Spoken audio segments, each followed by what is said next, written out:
بسم الله الرحمن الرحيم.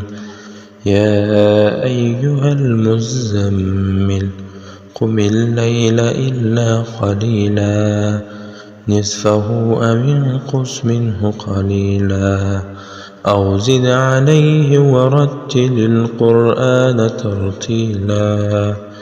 إنا سنلقي عليك قولا ثقيلا إن ناشئة الليل هي أشد وطئا وأقوم قيلا إن لك في النهار صبحا طويلا واذكر اسم ربك وتبتل إليه تبتيلا رب المشرق والمغرب لا إله إلا هو فاتخذه وكيلا واصبر على ما يقولون واهجرهم هجرا جميلا وذرني والمكذبين أولي النعمة ومهلهم قليلا إن لدينا أنكالا وجحيما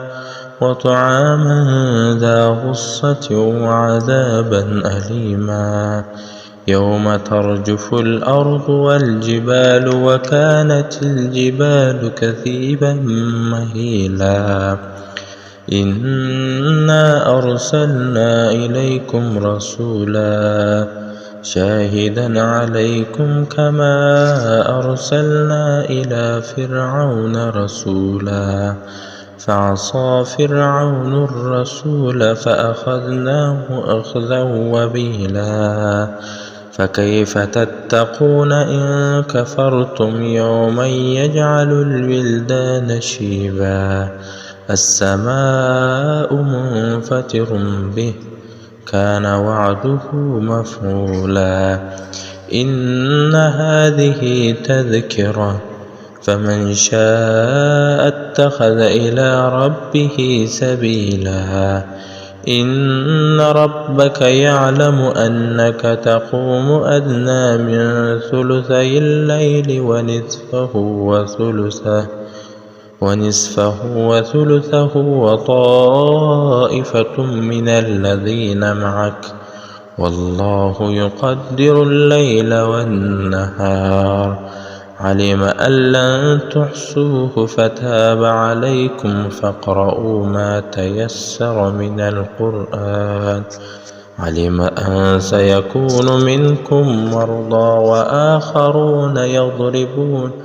في الأرض يبتغون من فضل الله وآخرون يقاتلون في سبيل الله فاقرؤوا ما تيسر منه وأقيموا الصلاة وآتوا الزكاة واقرضوا الله قرضا حسنا وما تقدموا لأنفسكم من خير تجدوه عند الله هو خيرا وأعظم أجرا واستغفروا الله إن الله غفور